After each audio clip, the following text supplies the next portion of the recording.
حضور والا، میں 1 سال 1.5 پہلے اپنے والد کے ساتھ گاؤں چلا گیا. گاؤں گیا تو آبائی قبرستان میں فاتحہ پڑھنے کے لیے چلا گیا. والد صاحب سے میں نے تمنا کا اظہار کیا کہ جو آپ کے دادا تھے، میرے والد کے دادا یعنی میرے پڑ دادا ہو گئے، میں ان کی قبر بھی ڈھونڈنا چاہتا ہوں، وہاں بھی فاتحہ پڑھنا چاہتا ہوں. تو میرے والد میرے ساتھ مل کے تلاش کرنے لگ پڑے کہ ان کے دادا کی قبر کہاں پر ہے. بڑی کوشش، بڑی محنت، بڑی تگودو کے بعد بھی میں اور میرے والد ناکام رہے ان کے دادا کی قبر ڈھونڈنے. وجہ کیا تھی کہ ایک عام انسان، ایک عام شخص جو دنیا میں آتا ہے، پیدا ہوتا ہے، جوان ہوتا ہے، اولاد ہوتی ہے، نوکری کرتا ہے، اولاد جوان ہوتی ہے، خود وہ بوڑھا ہو جاتا ہے، بچوں کی شادیوں کے بعد وہ دنیا سے چلا جاتا ہے، جس کا کوئی کنٹریبیوشن نہیں ہوتا، وہ فقط آنا اور جانا کرتا ہے. اس کی قبر کو 60-70 سال کے بعد ڈھونڈنا ناممکن ہو جاتا ہے، اس کی کہی ہوئی بات کو ڈھونڈنا ناممکن ہو جاتا ہے. میں اس قبر کے نہ ڈھونڈنے کی ناکامی کے ساتھ یہ سوچنے لگ پڑا کہ ہمارے یہ جتنے بڑے نام ہیں، علامہ محمد اقبال، محمد علی جناح، عبدالستار ایدی، سر سید احمد خان، جتنے بڑے نام ہیں، ہم میں سے ان کا کوئی پوتا، کوئی نواسا، کوئی بیٹا نہیں بیٹھا ہوا. لیکن ان کی فکر کا کمال یہ ہے کہ ان کے پردہ فرمانے کے 70-80 سال بعد بھی ایوان اقبال میں جشن اقبال منایا جا رہا ہے، ان کا نام لیا جا رہا ہے. بندہ اپنی بات کو یہ گارنٹی نہیں کر سکتا، ایک کالم لکھنے والا کوئی گارنٹی نہیں دے سکتا کہ میرا کل کے دن جو میرا کالم ہے وہ اخبار میں ردی میں پڑا ہوگا، چھان بورے میں ہوگا، اس پہ پکوڑے رکھ کے کوئی کھا رہا ہوگا، اس پہ تلا ہوا بیسن والا نان کوئی کھا رہا ہوگا، اس سے کوئی پکھا چل رہا ہوگا یا وہ کسی روڑی پہ پڑا ہوگا.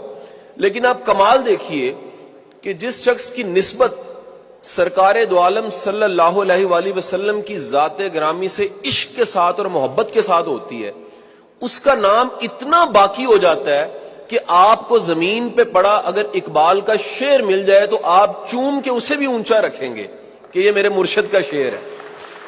کیونکہ مرشد کی نسبت، اقبال کی نسبت سرکار دو عالم سے ایسی نسبت ہے جو ایک سچے عاشق کی نسبت ہوتی ہے.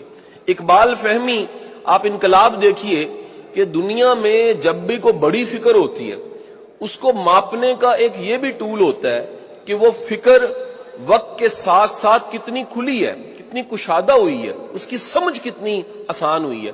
آج تو گوگل ہے، آج تو یوٹیوب ہے، آج تو کتابیں چھپتی ہیں، آج تو لائبریری میں چیزیں پڑھی ہیں، سو ڈھونڈنا آسان ہے. پرانا انداز یہ ہوتا تھا کہ پروفیسر، اسکالرز اپنے آئیڈیاز کو، اپنے نظریات کو لے کر یونیورسٹی ادارہ جاتے تھے اور اپنی بات علم کے پیاسوں کے ساتھ کرتے تھے کہ ان کی بات امر ہو سکے، ان کو دوام مل سکے ان کی فکر کو. حالت یہ تھی کہ آئنسٹائن کا جو ڈرائیور تھا وہ ساتھ ٹریول کرتے کرتے کرتے کرتے اس کو رٹا لگ چکا تھا کہ آئنسٹائن لیکچر کیا دیتا ہے. سو ایک جگہ لیکچر دینے کے لیے جا رہے تھے تو آئنسٹائن نے اپنے ڈرائیور کو کہا کہ کیا تم لیکچر دے سکتے ہو میری جگہ پہ؟ تو ڈرائیور نے کہا جی میں بالکل آپ کی جگہ لیکچر دے سکوں کیونکہ میں نے سنا اتنا زیادہ ہے، مجھے رٹا لگ چکا ہے. سو اس یونیورسٹی میں آئنسٹائن نے تقریر نہیں کی بلکہ اس کے ڈرائیور نے تقریر کی. اب رٹا لگا، تقریر آسان تھی، تقریر ہو گئی. جیسے ہی تقریر ختم ہوئی تو کوسچن آ گیا، ڈرائیور بھی کس کا ڈرائیور تھا؟ آئنسٹائن کا. تو اس ڈرائیور نے یعنی آئنسٹائن نے، ڈرائیور نے یہ کہا کہ اتنا آسان سوال، اس کا جواب تو میرا ڈرائیور دے سکتا ہے، چلو اٹھ جاؤ جواب دو. تو آئنسٹائن نے کھڑے ہو کے جواب دے دیا. اس زمانے میں اپنی فکر کو عام کرنے کے لیے آئنسٹائن جیسا بندہ جو ساری زندگی لگا دیتا ہے، ساری زندگی لگانے کے بعد بھی دعویٰ کرتا ہے کہ میری فکر کو 10 لوگ نہیں سمجھ سکے، جگہ جگہ لیکچر دینے کے باوجود وہ کہتا ہے کہ 10 لوگ میری فکر کو نہیں سمجھ سکے.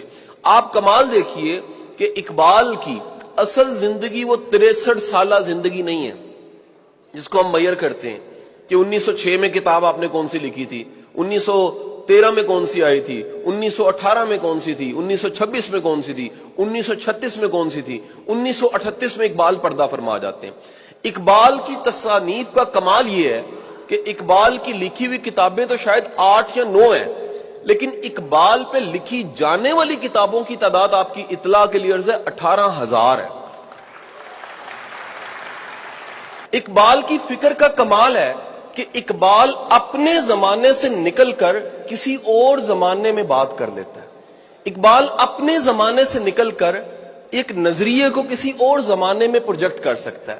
اقبال اپنے زمانے سے نکل کر اس زمانے سے جس میں اقبال پہ فتوے لگ رہے ہیں کہ اقبال زندیق ہے، اقبال مرتد ہے، اقبال کو پڑھنا نہیں چاہیے، اقبال پہ سارے شریعت کے بڑے بڑے لوگوں نے فتوے لگا دیے، ایون کہ ابوالکلام آزاد بھی فتویٰ لگا دیتے ہیں. لیکن کمال آج دیکھیے، اقبال کی فکر اتنی سچی تھی کہ 70 سال بعد آج آپ کو ایک بھی ملا مولوی عالم نہیں ملے گا جو تقریر کرے اور اقبال کے شعر کے بغیر کر سکے.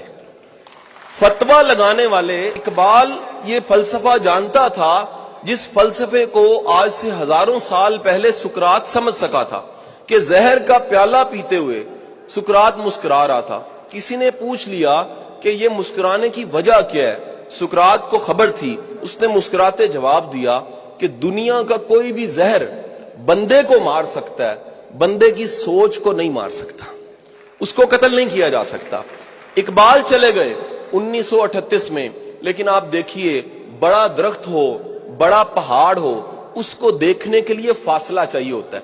آپ کبھی ناران کے کسی پہاڑ کے دامن میں کھڑے ہو کے اس کی بلندی نہیں دیکھ سکتے. آپ کسی بلند درخت کے دامن میں کھڑے ہو کے اس کی بلندی نہیں دیکھ سکتے.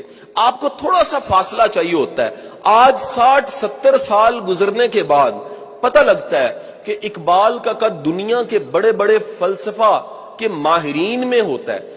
اقبال اپنی زبان سے کیا کہتے ہیں؟ اقبال کہتے ہیں میں شاعر نہیں ہوں. For your very kind information. وہ کہتے نہیں میں شاعر نہیں ہوں، مجھے اپنی بات کہنے کے لیے جس میڈیم کا سہارا تھا وہ پوئٹری تھی، وہ شاعری تھی. یعنی میرے پاس اگر میڈیم تھا، میں نثر سے کرتا، میں بلاگز لکھتا، میں مضمون لکھتا، میں پیراگراف لکھتا، میں کوٹیشنز لکھتا، تو میرا میسج کنوے نہیں ہونا تھا. شعر میں طاقت اتنی بڑی ہوتی ہے کہ شعر اگر ایک شاعر کہہ دے کہ تم میرے پاس ہوتے ہو گویا جب کوئی دوسرا نہیں ہوتا، تو کسی اور زمانے کا بڑا شاعر دیوان لکھنے والا کہتا ہے کہ اس شعر پہ میرے دیوان نثار، میرا یہ شعر آپ کا میں لیتا ہوں، اپنا دیوان دینے کو تیار ہوں. ایک چھوٹا سا شعر بڑے معنی کو واضح کر دیتا ہے. اقبال کا ایک شعر جس کا مفہوم میں اکثر کہتا ہوں کاش سکولوں میں ٹھیک کر دیا جائے، وہ مفہوم ہم سکولز میں وہ مفہوم ٹھیک نہیں کر پائے، سکولز کے ٹیچر اس مفہوم کو صحیح طرح بیان نہیں کر پائے. وہ شعر ہے خودی کو کر بلند اتنا کہ ہر تقدیر سے پہلے خدا بندے سے خود پوچھے بتا تیری رضا کیا ہے. ہم لوگ ابھی تک خودی کے مفہوم سے واقف نہیں ہیں. اقبال جانتا ہے کہ وہ بھی ایک ہے اور وہ ایک آپ کو ایک بنا کے بیچتا ہے.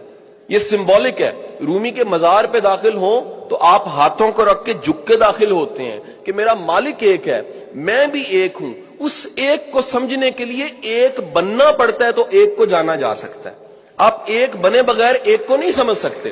اقبال جانتے تھے کہ اگر ہر فرد باہر کی دنیا کی بجائے اپنے اندر کی دنیا میں تلاش کرے کہ اس کے اندر وہ یکتائی کیا پائی جاتی ہے، وہ ایک سٹرینتھ کیا ہے، وہ ایک پوٹینشل کیا ہے، وہ ایک خاص صفت کیا ہے جس کو بندے میں سے مائنس کیا جائے تو وہ بندہ بندہ نہیں رہتا. یہ قلم ہے، یہ قلم جو ان سے اس کا لکھنا مائنس کر دیں. یہ ہر چیز ہو سکتی ہے، قلم قلم نہیں ہو سکتا. شیر کا دھاڑنا نکال دیجئے، شیر سب کچھ ہو سکتا ہے، شیر شیر نہیں ہو سکتا. مرغے کی بانگ نکال دیجئے، مرغا سب کچھ ہو سکتا ہے، مرغا مرغا نہیں ہو سکتا. کرسی سے بیٹھنا نکال دیجئے، صفت اس کی، کرسی سب کچھ ہو سکتی ہے، وہ نہیں ہو سکتی. آپ اپنی وہ صفت دریافت کیجئے جو آپ میں ہے تو آپ بندگی کا حق اچھا ادا کر سکتے ہیں. وہ صفت مائنس ہو جائے، وہ صفت مائنس ہو جائے. آپ نکالیے عیدی کے بانٹنے کو نکال کے دیکھیے، عیدی کا بانٹنا مائنس ہوئے گا، عیدی کی حیثیت کچھ نہیں رہے گی.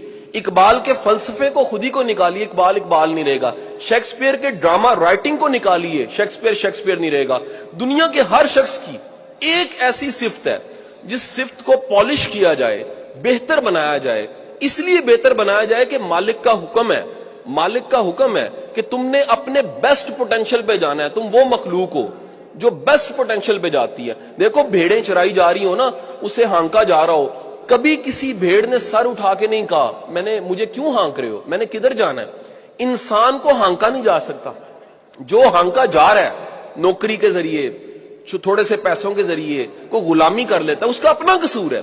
اللہ نے غلامی کے تو گلوں سے نبیوں کے ذریعے اتروا دیے، کسی کو غلام نہیں رہنے دیا، صرف ایک غلامی ہے، اور وہ غلامی یہ ہے کہ ہم اللہ کے بندے ہیں، دیٹس آل، اور کوئی غلامی نہیں ہے۔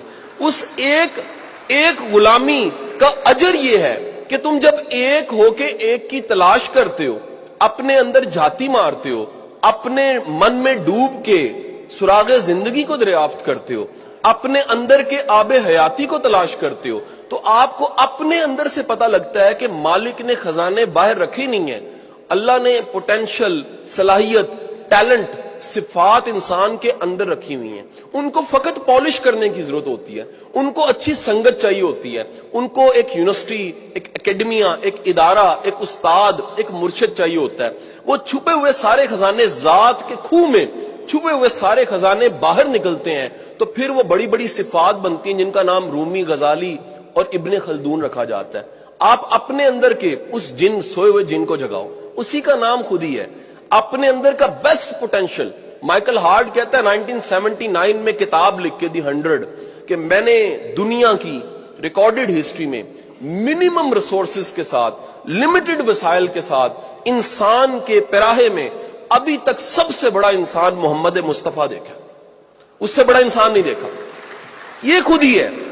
23 سال کی زندگی میں چند تلواریں، چند گھوڑے، چھوٹی سی جماعت لے کر پوری دنیا کو دکھا دینا کہ فتح کرنے کے لیے اتنی تلوار نہیں جتنی زبان اور اخلاق کا اثر ہوتا ہے۔ فتح کرنے کے لیے معافی بڑی ضروری ہوتی ہے، فتح کرنے کے لیے دل جیتنے ضروری ہوتے ہیں، فتح کرنے کے لیے علم کی بڑی ضرورت ہوتی ہے، فتح کرنے کے لیے آپ اس دیکھے خدا کو منوا لیتے ہو صادق اور امین ہو کر، جس کو دکھاتے نہیں ہو۔ سرکار دو عالم کی ذات گرامی کے بڑے معجزے ہیں۔ میں سب سے بڑا معجزہ یہ مانتا ہوں کہ حضور کریم صلی اللہ علیہ وآلہ وسلم نے اس خدائے واحد کو منوایا جس کو دکھایا نہیں ہے، اپنے کردار سے بتا دیا کہ وہ ایک ہے، صادق امین ہو کے بتا دیا۔ تو حضور والا اپنے اس صلاحیت کو پالش کرنا خود ہی ہے، اپنے اس ایک کو دریافت کرنا خود ہی ہے، اپنے اندر جھاتی مارنا خود ہی ہے، اپنے اندر کے آب حیاتی کی دریافت خود ہی ہے، اپنے اس ایک کو جس کو آپ میں سے نفی کر دیا جائے تو آپ نہ رہیں، آپ کی وہ خوبی جو آپ میں سے نکال دی جائے وہ نہ رہیں، اس کا نام خودی ہے۔ اور اس خودی کو اپنے رب پہ نثار کر دینے کا نام بے خودی ہے کہ مالک میں ہوں لیکن تیرا میں بندہ ہی ہوں، دنیا کے لیے بادشاہ ہوں گا، دنیا کے لیے پروفیسر ہوں گا، دنیا کے لیے ٹرینر ہوں گا، دنیا کے لیے دانشور ہوں گا، لیکن خاکسار تیرا بندہ ہے، تو اس کا مالک ہے۔ یہ پہچاننا آپ سب پہ فرض ہے کہ میں ایک بندہ ہوں، حقیر سا بندہ۔ سپر مین بھی بن جائیں تو یاد رکھیے گا آپ خالق نہیں ہیں، مخلوق ہیں، خالق ہے۔ مخلوق جب پہچان جاتی ہے اپنی صفت کو کہ میں مخلوق ہوں تو خالق کو پہچاننا آسان ہو جاتا ہے۔ اسی وجہ سے معروف کسی صوفی کی سینگ ہے، جس نے خود کو پہچانا اس نے اپنے رب کو پہچانا۔ پاکستان زندہ باد۔ بہت شکریہ۔